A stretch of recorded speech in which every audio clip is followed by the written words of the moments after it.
Good morning, boys and girls. Mr. Martinez here again. Today is Monday, April 27th. Welcome back to another edition of Online Learning. Today we're going to be spending our day reviewing Chapter 3 vocabulary. On Friday, you left over the weekend reading Chapter 3 and answering Chapter 3 questions.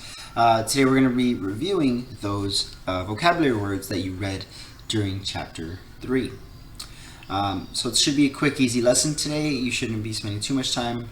It's just specifically on vocabulary with a Quizlet activity, a Nearpod activity that you're going to be completing today for today's assignment.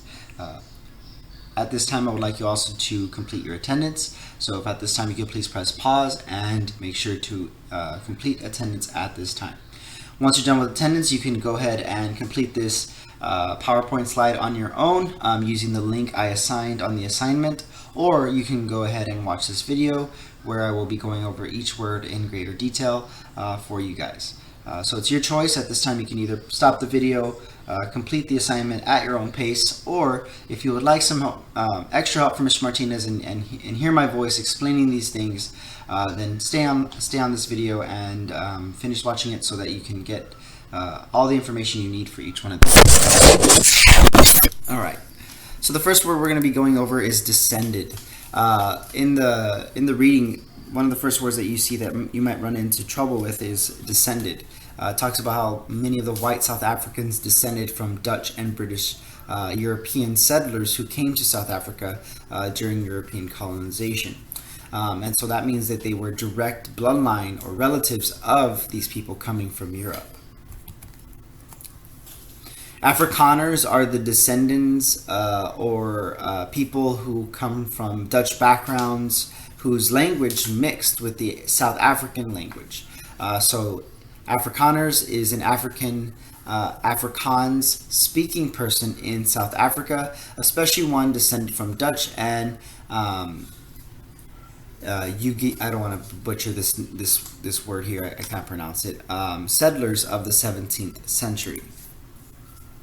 Nationalism is basically it's a form of patriotism or a way of a person identifying with their own country. It's an identification with one's own nation and support for its interests, especially to the exclusion or deterrent of the interests of other nations, similar to patriotism. So you see this a lot in like soccer matches. You'll see people like full-on body paint of the flag of Brazil, Mexico, the United States, and that's kind of what I want you to think of when you think of nationalism. It's an extreme amount of pride for one's nation, nationalism. Now, there's good and bad things that can come from nationalism. Obviously, throughout history, nationalism has led to things like the Nazis. Nazi is actually short for Nationalist Party. And one thing that happened in South Africa was there was this nationalist party where the white Afrikaners were basically only interested in the white Afrikaner goals and interest in mind. They had no concern for black South Africans at all. And so one negative effect of nationalism, although it does seem like a very positive thing, having pride for your nation, it could lead to a lot of xenophobia, a lot of racism, a lot of discrimination against people that are not from one said nation, or if you do not consider those people from or a part of that nation. For example, our current president and his comments about Mexico. There's a good example. He is being very nationalistic in saying that, the United States is number one, the United States is the best, we must make America great again. But then he's crossing a line there when making comments about other countries and putting down people in his own country who may be coming from backgrounds or descended from those backgrounds as well. So nationalism has a very thin line between patriotism and racism, or patriotism and xenophobia, which is a fancy word for basically a fear of foreigners. You treat foreigners very, very badly just because you don't like them coming into your country. Again, the Nazis were a good example of nationalists. And so in South Africa, you had this political party called the Nats, who had most of the power in the 1940s. If you read the book in 1948, they gained complete control over the government, and the party was originally an Afrikaner ethnic nationalist party that promoted Afrikaner interest in South Africa, and only, again, white South African interest. There was never any help to black South Africans.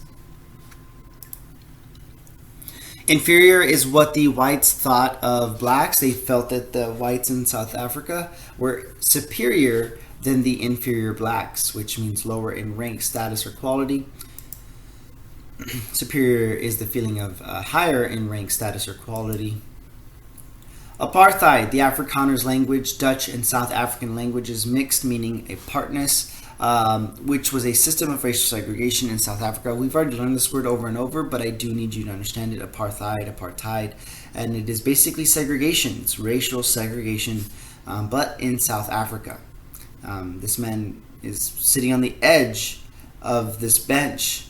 No one's sitting on it because it is reserved for white European onlys. Blancs means white, like blanco in Spanish. Illegal, contrary to or forbidden by law, especially criminal law. So a lot of things under apartheid were legal. Getting married between whites and blacks were illegal. Socializing between whites and blacks was illegal. Having children between whites and blacks was illegal. For example, there's a really funny comedian who has a bit about this named Trevor Noah. He talks about how when he was born, he had a white father and a black mother in South Africa, and how he grew up in a country where he was considered illegal. His existence was considered illegal because he had one white dad and one black mom. Township were these areas that were basically cut out for the black South Africans, basically to keep them separate from the whites and to keep them in the slums rather than in the better parts of South Africa. It was also a way to mitigate or to limit the ability of black South Africans to move around South Africa. So this limited their power. This took away a lot of political power for black South Africans. This also took away a lot of economic power for black South Africans because they were not able to get good jobs. Same thing happened in the United States. We had a lot of things called Jim Crow laws, which are basically racist laws. The word Jim Crow is a racist term. It's basically referring to this racist cartoon character that people made in the United States to make fun of black people. It was just a very negative cartoon that just put black people down. And so in history, we refer to the racist laws that happened in the late 1800s to the 1960s as Jim Crow laws. For example, segregation is a Jim Crow law. And again, the definition is where state and local laws that enforce racial segregation in the southern United States. Reserved, again, kept especially for a particular purpose or person. So this picture again is showing a reserved bench for whites only. Black South Africans can sit on the edges, I guess, only. They cannot be sitting here. This would be considered disrespectful in the South African society at the time. So he would have been forbidden from sitting on the seats, not allowed banned. Address. So one thing that blacks had to do was they had to address white people in a very formal way. And so address means a person's manner of speaking to someone else. For example, when you talk to a professional, you always talk to them as Mr. or Mrs. You don't say, hey, you, hey buddy, hey dude. You always refer to those people as Mr. or Mrs. It's just a formal way or showing good manners when speaking to people. Well, one thing in South Africa that was required was that black South Africans had to talk to whites a certain way, but whites could talk to blacks pretty much however they wanted. Formally, again, that word, and the reason I picked this picture of Joe Biden and Bernie Sanders here rubbing elbows is because when this whole coronavirus thing broke out, our formal way of greeting each other really started to change. And you guys saw it even at school when we had our last few days in session.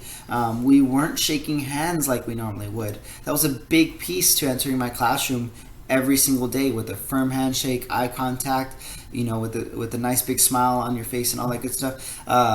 We weren't doing that anymore. And so I felt that this picture was very appropriate to teach you the word formally.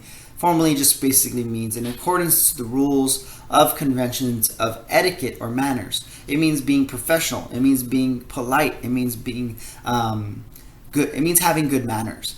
In this situation, obviously, they're not shaking hands because they're trying to have good manners in not spreading coronavirus. Right of way, I felt this was something that some of you may not have understood, even though it's not that difficult to understand. So basically, when you are in a driving situation and you come into an intersection or something like that, sometimes you're stuck and you don't know who has the right of way. Basically, who should go first. Intersection is another word I thought some of you may have had trouble with, so I just decided to throw that in there. It's a point at which two things cross, basically intersect, especially roads. For example, this road. Zwart gevaar. Okay, now this is where things get interesting. This is a specific key term in South Africa. Okay, you will not see this key term exist the same in other countries. For example, if you Google this, you might find a picture of a motorcycle. I don't know why I kept getting that picture, but Zwart gevaar was basically the term used during apartheid by the white South Africans to refer to the perceived security threat that blacks in South Africa posed on the white population in South Africa. So it was a way for the whites to make the blacks look like they were criminals. It was a way to make the whites look like we always have to look out and protect ourselves against these blacks because they're always threatening to take over our way of living. And so it's a very negative term, this term Zwart gevaar. You already know who these people are. The Youth League, which was a part of the African National Congress that was led by Nelson Mandela to fight against apartheid, led mainly by young college students. Civil disobedience is the refusal to comply with certain laws or to pay taxes and fines as a peaceful form of protest. The simple way to put it is a peaceful form of protest. And the reason I put this picture is because when Donald Trump got elected, there was a lot of things going on with racism in the United States. And this girl here decided to walk up to these police officers peacefully to start a dialogue, if you will, and what they do is they arrest her. That's the first thing they did. They, in full-on body gear, guns drawn, everything, they arrest her. And the same thing happens in the 1960s. The difference is in the 1960s and before, people were getting really badly hurt. It's less likely that the police would do that today, but this image just brings back a lot of memories for a lot of black families who fought against these things in the early 1960s and even before in the United States. So civil disobedience simply is a peaceful form of protesting. Some examples: strikes. So when a employee decides to stop working so that they can get better pay, that is an example of civil disobedience. Another example would be a sit-in. One thing that a lot of black people did back in the 1960s is they would sit in on white restaurants, which is basically what that means is that they would go to a restaurant that was segregated and go in there and sit down and wait to be served. A lot of times these peaceful protests ended in violence, people pouring sugar on their heads, drinks on their heads, punching them in the back of the head, burning cigarette ashes on their necks, just all these really mean things during that time period. And those are examples of peaceful protests. Sit-ins. Another example would be a march, like Martin Luther King did with his March on Washington. A defendant is an individual or company or institution sued or accused in a court of law.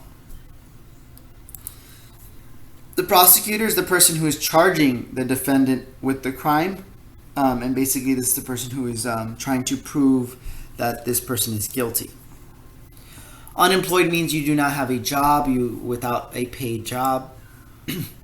Clients is a person or organization using the services of a lawyer or other professional person or company. And employed means to have a paid job.